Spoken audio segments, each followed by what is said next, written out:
Assalamualaikum warahmatullahi wabarakatuh.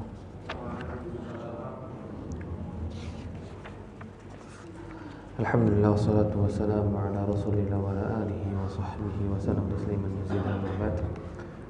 Kemudian beliau melanjutkan rahimahullah ta'ala, wa man kazzaba bil ba'tsi kafar wa dalilu qawluhu ta'ala, dan barang siapa yang mendustakan yaumul ba'ts maka dia telah kufur. Dan dalilnya yang sebagaimana Allah Subhanahu wa taala firmankan, za'amal ladzina kafaru. Nah, sudah sini mengklaim, menganggap orang-orang yang kafir alla yub'atsu, di mana mereka menganggap dan mengklaim bahwa mereka tidak akan dibangkitkan. Qul, maka Allah Subhanahu wa taala katakan, qul, katakan kepada mereka, bala wa rabbi latub'atsunna thumma latunabba'unna bima 'amiltum wa dzalika 'ala Allah yasir.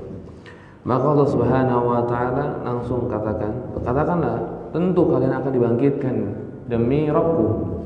Kalian akan dibangkitkan dan kemudian kalian akan diminta pertanggungjawaban dari apa yang kalian lakukan. Wa dzalika 'ala Allah yasir, dan itu bagi Allah Subhanahu wa taala sangat mudah. Dan itu bagi Allah Subhanahu wa taala sangat mudah. Maka barang siapa yang menolak ba'ats, ini dikatakan kafir, menolak firman Allah dan menolak hadis Nabi. Kemudian am hasib, maka di dalam surat Al-Jathiyah ayat 21, am hasibal ladzina jtarahu as-sayyiati an naj'alahum kalladzina amanu wa 'amilus salihati sawa'an mahyahum wa mamatuhum sa'a ma yahkumun. Maka Allah Subhanahu wa taala memberikan sekarang permisalan juga, apakah sama orang-orang yang melakukan keburukan nanti kita akan samakan kedudukannya dengan orang-orang yang beriman, orang yang melakukan amal soleh di dalam kehidupan mereka di dunia ataupun kematian mereka ataupun nanti di yaumul ba'ts? Maka Allah Subhanahu wa taala tutup dengan sa'a ma yahkum. Kalau seandainya kalian katakan sama antara pelaku dosa dengan pelaku ibadah, pelaku orang baik dan juga orang buruk sama, maka buruklah apa yang kalian hukumi tersebut. Maka tidak akan sama. Gimana cara membedakan antara orang baik dengan orang buruk? Ya nanti maka ada yaumul jaza, yaumul hisab. Maka di sanalah ketahuan hakikat seorang manusia. Maka di hari tersebut tidak lagi bisa berpura-pura. Kita mungkin di dunia kita bisa berpura-pura baik, tapi di yaumul qiyamah tidak bisa kita berpura-pura baik. Karena apa? Karena semua anggota badan kita selain mulut itu akan bersaksi dengan persaksian yang jujur. Dan bahkan tempat-tempat yang kita lakukan maksiat atau tempat-tempat yang kita lakukan ibadah, maka mereka juga akan bersaksi nanti di hadapan Allah Subhanahu wa taala. Akan bersaksi di hadapan Allah Subhanahu wa taala.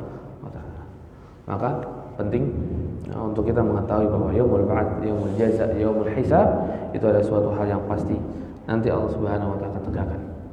Maka kemudian beliau rahimahullah taala melanjutkan, wa arsalallahu jami'ar rusul mubasysyirin wa mundzirin. Dan beliau berkatakan, maka Allah Subhanahu wa taala mengutus semua para rasul menjadi seorang yang akan memberikan kabar gembira dan akan memberikan kabar peringatan.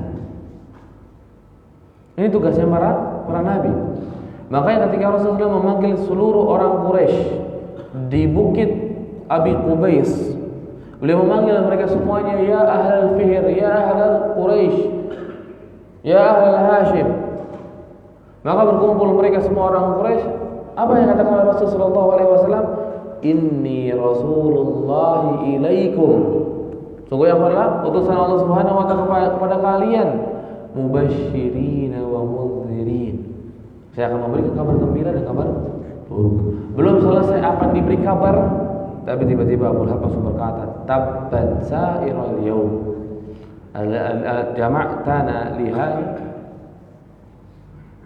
celaka engkau sebagian sesisa hari ini, engkau mengumpulkan kami ini hanya untuk itu, hanya untuk mendengar engkau diutus dan mendengar apa yang kau akan sabdakan.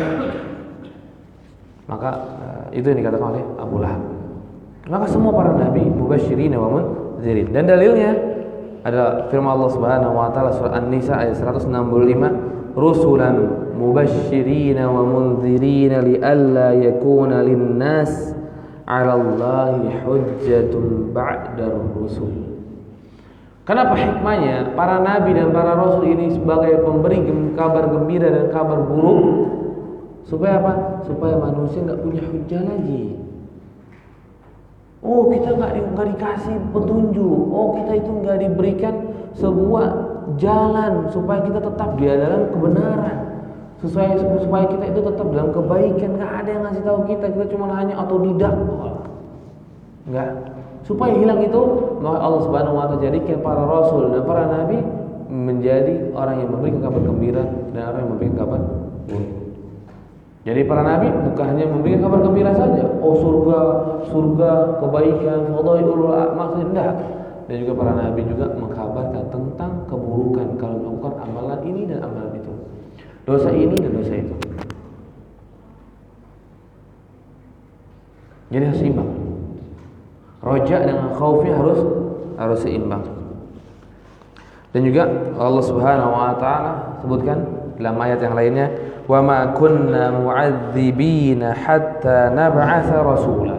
Dan juga salah satu tujuan dijadikan rasul ini sebagai memberi kabar gembira dan kabar buruk supaya apa? Supaya tidak ada hujjah lagi bagi manusia dan akhirnya bisa diazab.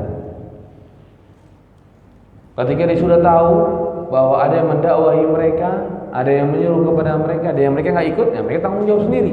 Maka mereka akan diazab.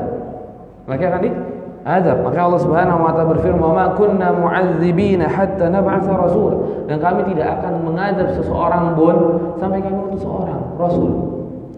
Enggak akan diazab kecuali ada orang yang akan memberikan kabar baik atau kabar buruk, mubasysyirin wa mundzirin. Kalau sudah datang orang tersebut, maka sudah turun hujjah kepada mereka. Maka mereka baru bisa diazab. Tapi kalau enggak datang ini nabi dan para rasul yang memberikan kabar gembira, memberikan kabar tentang surga, memberikan kabar tentang neraka, maka apa? Tidak akan diazab oleh Allah. Tidak akan diazab oleh Allah Subhanahu wa taala.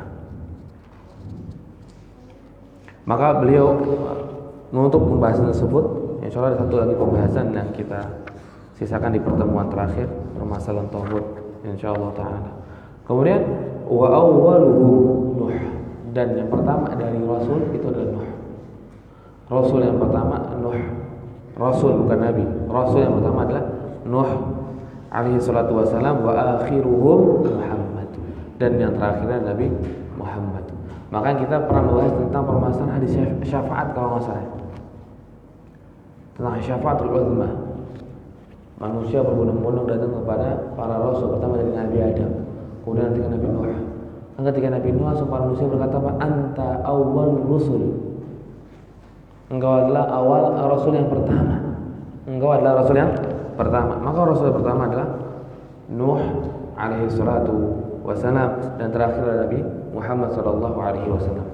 Dan wa huwa khatamun nabiyyin, dan Nabi Muhammad sebagai penutup para nabi. Ketika nabi ditutup, maka rasul pasti ditutup. Karena tidaklah ada seorang rasul kecuali dia statusnya juga sebagai nabi.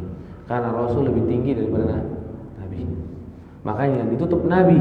Maka ketika ditutup nabi, maka rasul sudah tertutup. Maka tidak ada lagi nabi dan rasul setelah Nabi Muhammad sallallahu alaihi wasallam. Wa dalilu ala anna awwalahum Nuh alaihi salatu wasalam qauluhu ta'ala. Dan dalil yang menyebutkan bahwa yang pertama kali adalah Nuh alaihi salatu wasalam adalah firman Allah Subhanahu wa taala, "Inna auhayna ilaika kama auhayna ila Nuhin wan nabiyyin min ba'dihi." Ya, maka di sini Allah Subhanahu wa taala berfirman dalam surat An-Nisa ayat 165, "Dan kami telah wahyukan kepada engkau wahai Muhammad sebagaimana kami wahyukan kepada Nuh dan para nabi setelahnya." Para nabi setelahnya. Dan maksudnya para nabi setelahnya adalah rasul. Dan rasul setelahnya. Maka Nabi Nuh yang pertama dan kemudian setelahnya. Kalau kita katakan bahwa luan nabiyina min ba'di, kita bawa secara nabi ini maknanya nabi, maka ketika itu Adam gimana? Idris gimana? Mereka itu adalah nabi-nabi sebelum Nabi Nuh. Mereka adalah nabi sebelum Nabi Nuh, Nabi Syith juga kemana? Makanya para ulama menyebutkan wan nabiyyin, maksudnya wal rusul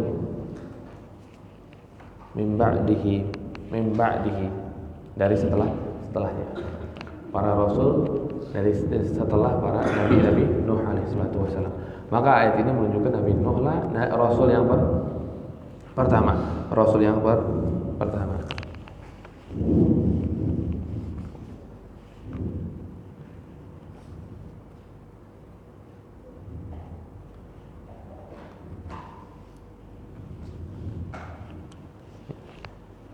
Dan kalau untuk nabi yang pertama ada Nabi Adam, sebagaimana dalam hadis yang dikeluarkan oleh Imam Ahmad bin Hanbal di kitab Musnadnya.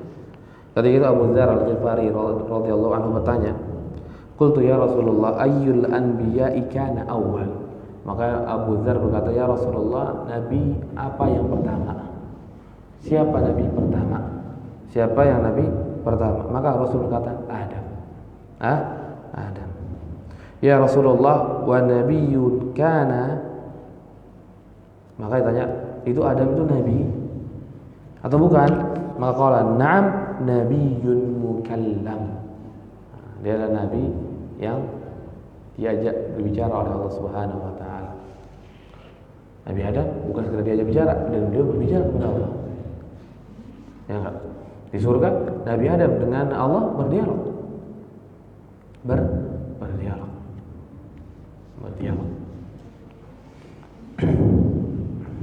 Maka Nabi Adam kalau secara Nabi Musa kan cuma hanya diajak bicara. Wa kallamallahu Musa taklima, Allah Subhanahu wa taala berbicara ke Nabi Musa, ya kan? Tapi kalau Nabi Adam itu sama-sama berdialog kepada antara Allah dengan Nabi Adam, ya. Banyak kejadian, banyak ayat yang menunjukkan bahwa Nabi Adam berdialog dengan Allah Subhanahu wa taala. Allah juga yang mengajarkan Nabi Adam nama-nama kan. Allah Subhanahu wa taala yang mengajarkan Nabi Adam nama. Maka ini yang bisa kita sampaikan insyaallah. Kalau tinggal satu pembahasan kita lagi dalam kitab ini, itu berkaitan dengan tauhid. Insyaallah kita bahas di pertemuan yang akan datang karena lumayan agak panjang pembahasan tersebut, dan itulah pembahasan yang terakhir dari kitab Thalathatul Usul. Kitab Thalathatul Usul. Insyaallah berarti di pertemuan yang akan datang kita menghabiskan kitab Thalathatul Usul. Kita sudah menghabiskan kitab Thalathatul Usul. Insyaallah nanti di akhir kita ijazahkan kitab ini secara lisan insyaallah. Karena anak punya punya banyak sanad juga untuk kitab Thalathatul Usul. Ya, insyaallah secara lisan, secara tulis pengennya secara tulis ya. Tapi takutnya agak lama nulisnya. Sanadnya agak lama takutnya. Ya mudah-mudahan bisa lah secara tulis ya. Tapi secara lisan insyaallah. Insyaallah secara lisan anak akan sampaikan.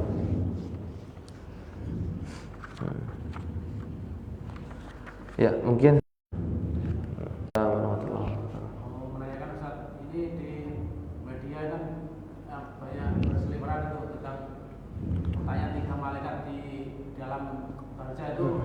Tatkala ditanya man rabbuka, man dinuka, man rasul itu dijawab misalkan jawabnya fulan itu orang yang mengajari itu termasuk dia kekufuran atau gimana Ustaz? Tingkat kekufuran atau belum? Ngajarin sampai segitu yang besar kan diajari maka buka Allah tanya sama ya.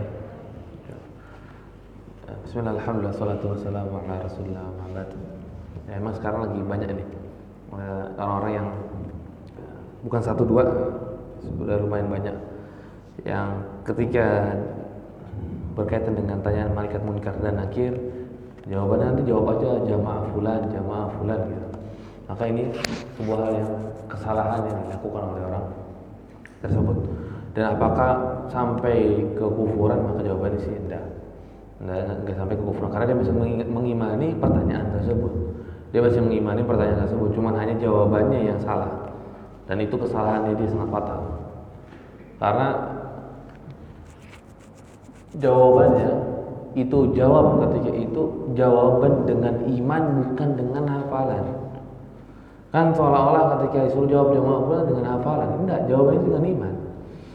Kita kan di awal pertemuan kita sebutkan nanti manusia, orang munafik pun juga bisa jawab kok. Tapi jawabannya mereka benar, tapi jawabnya meragukan. Cuma apa? Yaqulun nas Allahu Rabbi. Kan gitu. Orang-orang munafik itu akan berkata nanti, itu manusia itu berkata Allah itu Tuhanku. Benar enggak jawabannya Allah itu Tuhanku? Jawabannya benar. Tapi apakah dia selamat dari siksaan azab kubur? Maka jawabnya tidak. Kenapa? Karena jawabnya dia bukan dengan keimanan. Karena butuh di sana berkaitan dengan keimanan, bukan dengan hafalan. Walaupun ucapan jawabannya benar, tapi bukan didasari keimanan yang baik, maka jangan dia akan ya itu. Maka itu sebuah perkataan yang sangat sebetulnya bahasa kasarnya sangat kurang ajar kepada Rasulullah Shallallahu Alaihi Wasallam. Ya, ada lagi yang ingin ditanyakan? Waalaikumsalam warahmatullahi wabarakatuh. Masuk ke alam barzah ya.